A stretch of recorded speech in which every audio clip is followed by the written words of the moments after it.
처음에는 좀 불편했는데 상체가 어느 정도 아물고 나서는 헬스나 배드민턴 같은 운동을 하는 데는 전혀 지장이 없었습니다.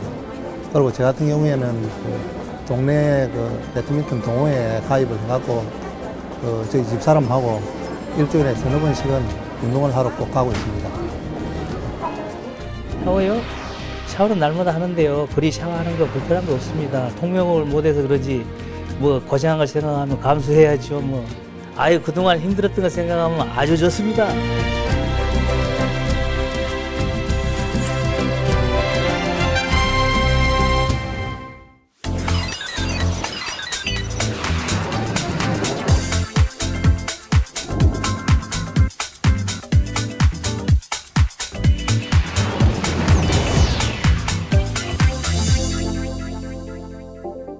담즙 배액술은 담즙을 몸 밖으로 빼내기 위해 피부와 간을 통해 담낭이나 담관에 관을 삽입하는 과정입니다.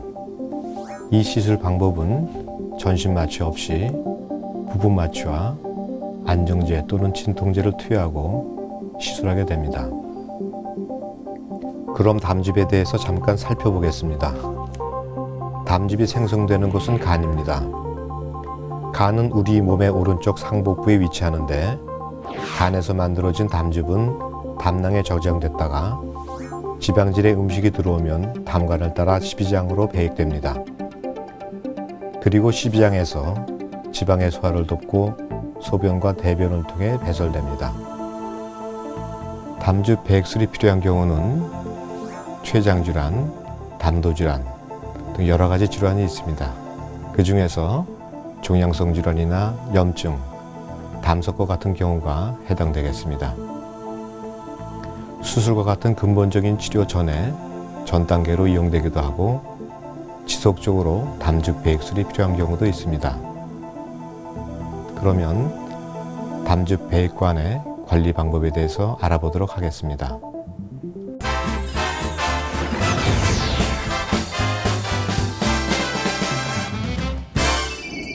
담즙 배액관을 가지고 계신 경우 매일매일 확인해야 할 것이 있습니다.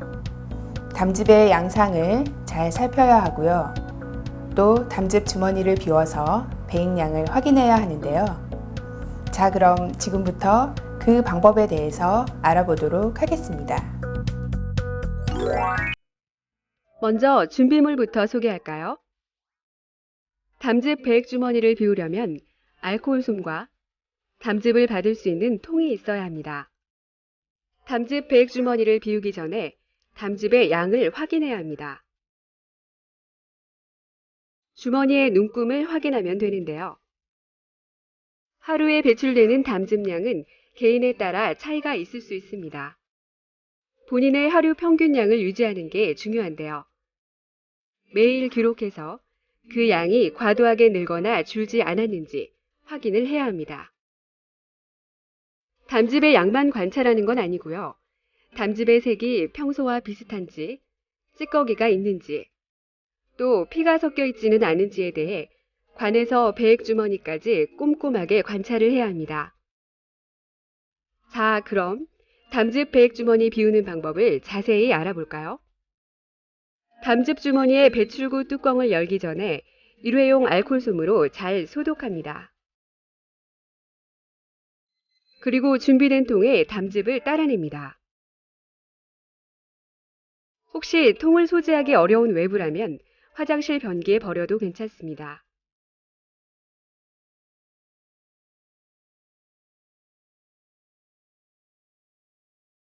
담즙을 버리고 나서는 배출구의 뚜껑을 알코올솜으로 소독하고 닫아줍니다.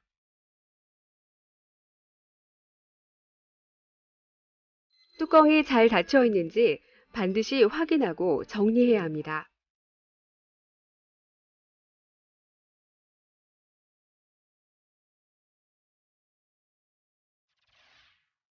그리고 담즙 주머니 고정 배액백에 넣어서 정리하거나 다리에 묶어서 정리하면 담즙 배액 주머니 비우기는 완성입니다. 만약 고정 배액백이 없는 경우 담즙 배액관이 위치한 방향의 다리에 고무줄과 같은 탄력성 있는 끈으로 고정하여 부착할 수 있습니다.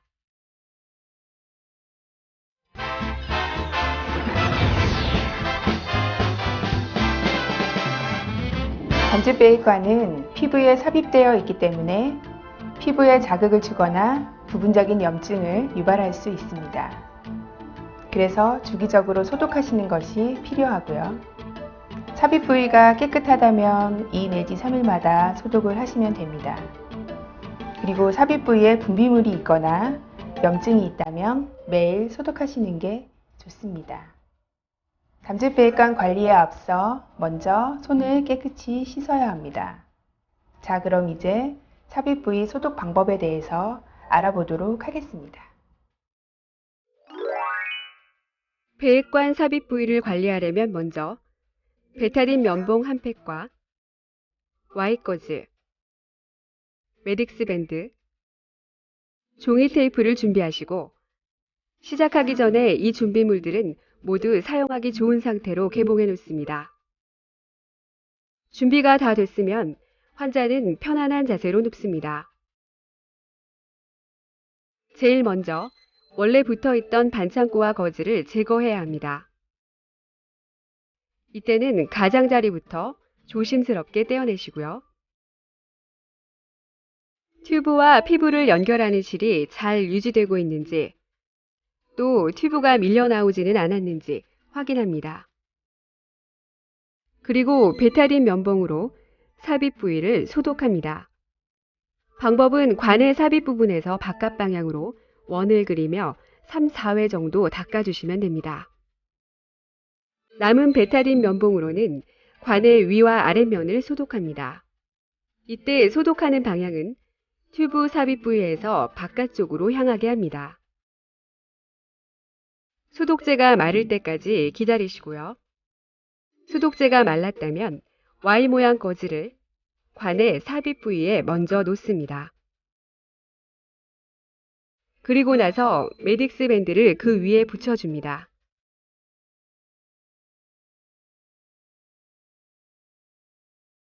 필요하면 종이 테이프로 재고정할 수도 있습니다.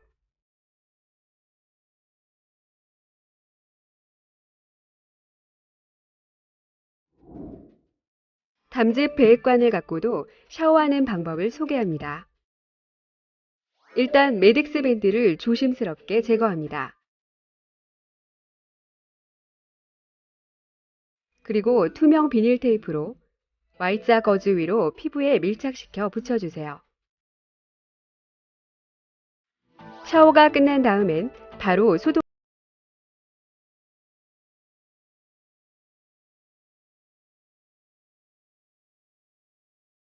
배액관 삽입 부위 소독이 마무리가 되었습니다. 그런데 피부에 반창고 알러지가 있거나 많이 가려우신 경우가 있으실 텐데요. 그럴 때는 피부보호 스프레이가 도움이 될 수 있습니다. 만약 피부보호 스프레이로도 효과가 없다면 의료진과 상의하시기 바랍니다. 이제부터는 관을 고정하는 방법에 대해서 알아보도록 하겠습니다. 교환할 새 멀티픽스를 준비하시고 멀티픽스 뒷면에 종이를 떼어냅니다.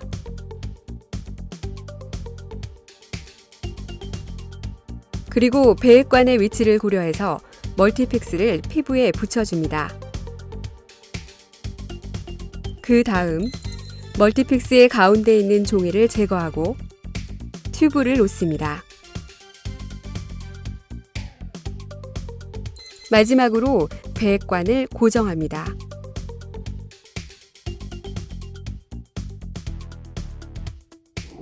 만약 멀티픽스가 없다면 스토마 해시브로 고정해도 됩니다. 멀티픽스는 너무 자주 교환하실 필요는 없습니다. 제대로 잘 고정이 되어 있다면 계속 사용하셔도 되고요. 떨어지거나 부착 부위가 가려울 때 교환하시면 됩니다.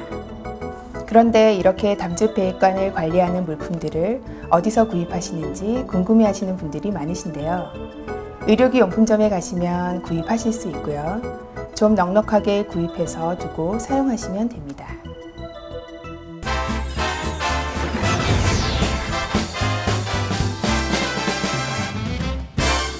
담즙 주머니는 새거나 찢어지는 등의 이상이 없다면 일주일에 한 번 정도 교환하시면 됩니다. 자, 그러면 이제 담즙 주머니를 교환해 보도록 하겠습니다. 준비물은 새 담즙 주머니와 베타딘 면봉이 필요합니다.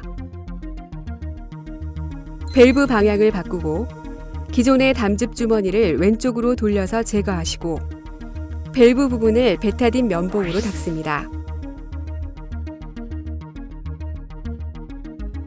개봉한 새 담즙 주머니의 마개를 열고 밸브의 오른쪽으로 돌려 연결합니다. 밸브 방향을 원래대로 돌린 다음 담즙이 흘러나오는지 관찰합니다.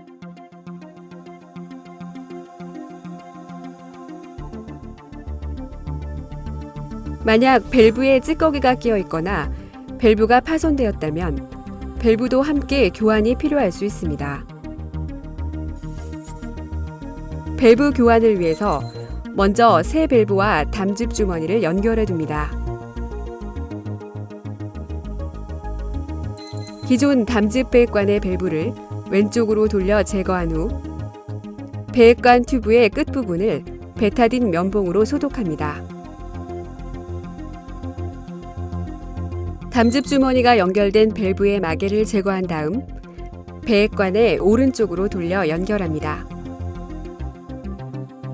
담즙이 흘러나오는지 관찰하시면 됩니다.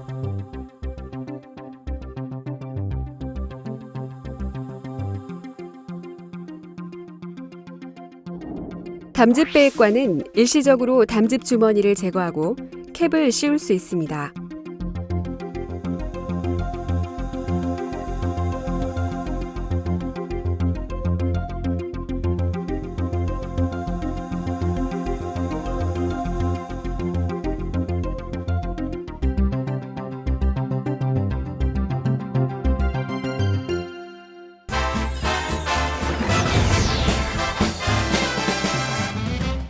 담즙 배액관은 몸 안의 담즙을 몸 밖으로 배출하는 관입니다.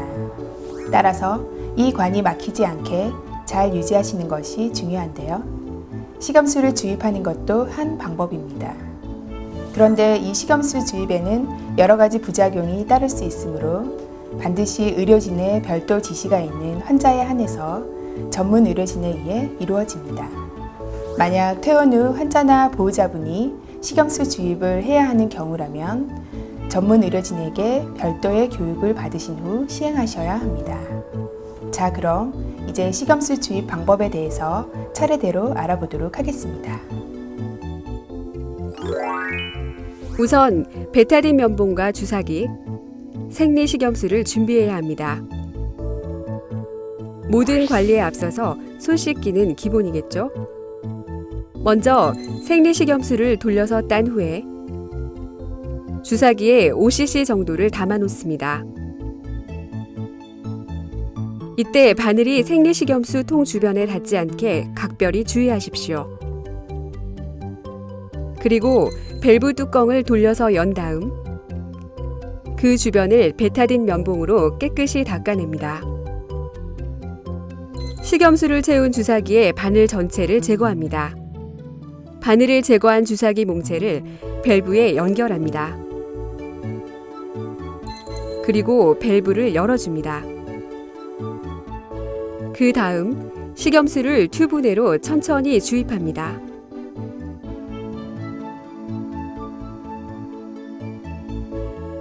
식염수가 다 들어가면 밸브 방향을 처음 상태로 돌리고 주사기를 제거합니다. 주사기를 제거한 부분은 베타딘 면봉으로 깨끗이 닦아낸 다음 뚜껑을 닫아줍니다.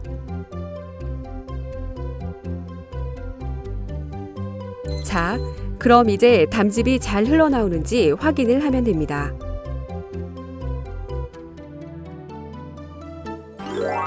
앞서도 말씀드렸지만 이 식염수 주입은 의료진의 별도 지시가 있는 환자에 한해서 전문 의료진에게 별도의 교육을 받은 후에 꼭 시행하셔야 합니다. 만약 환자나 보호자분 임의대로 시행하셨을 경우 여러 가지 부작용이 따를 수 있다는 점을 꼭 기억하시기 바랍니다.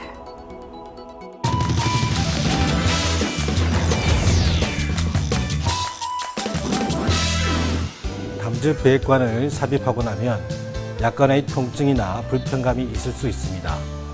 그러나 이것은 지극히 당연한 현상입니다. 일정 기간이 지나면 이러한 통증은 사라질 것이니 크게 걱정하지 않으셔도 됩니다. 다만 통증이 심해지고 오랫동안 지속된다면 의료진과 상의하셔야 합니다.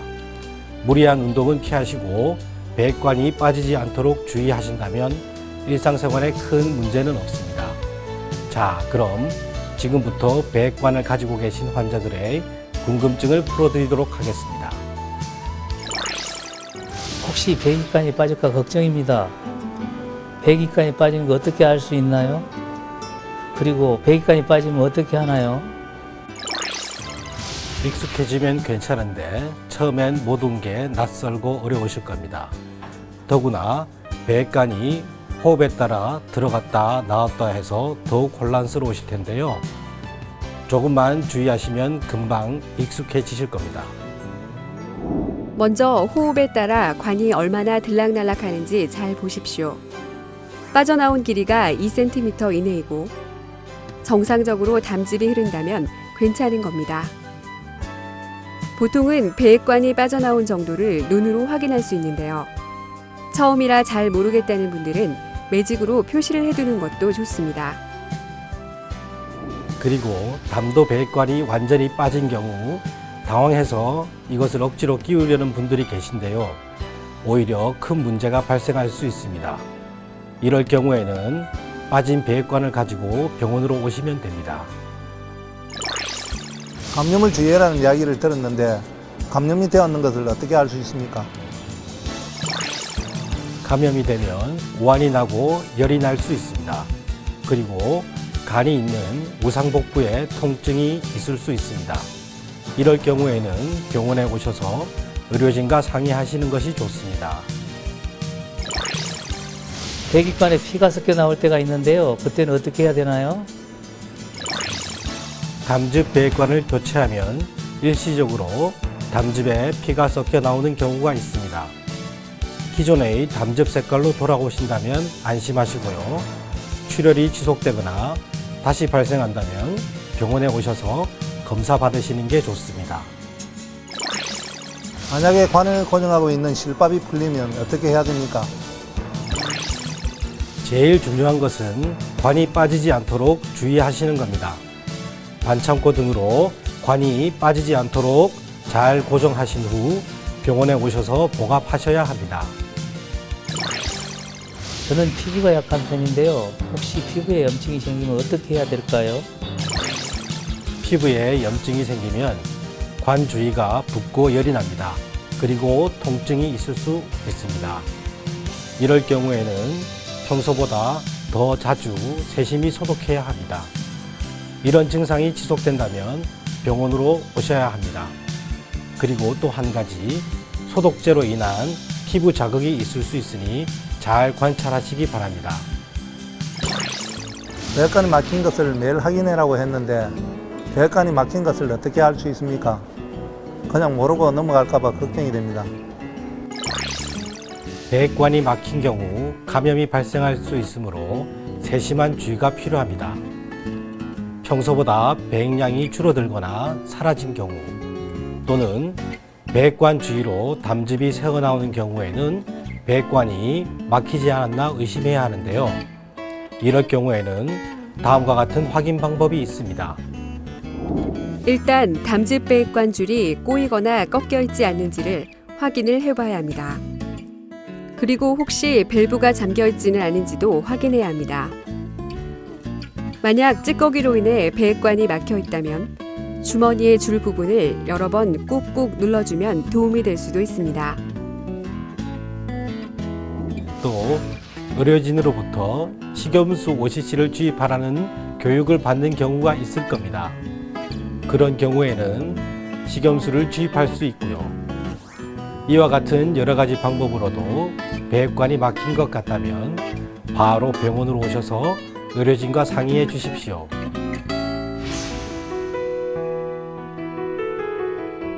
익숙하지 않은 무언가를 우리 몸에 시술하고 나면 여러 가지 염려와 걱정들이 많이 생기실 텐데요. 관리 방법에 익숙해지신다면 일상생활을 보다 더 잘하실 수 있습니다. 저희가 마련한 관리 방법 교육 영상이 여러분들에게 많은 도움이 되시길 바라며 여러분의 건강을 기원합니다. 감사합니다.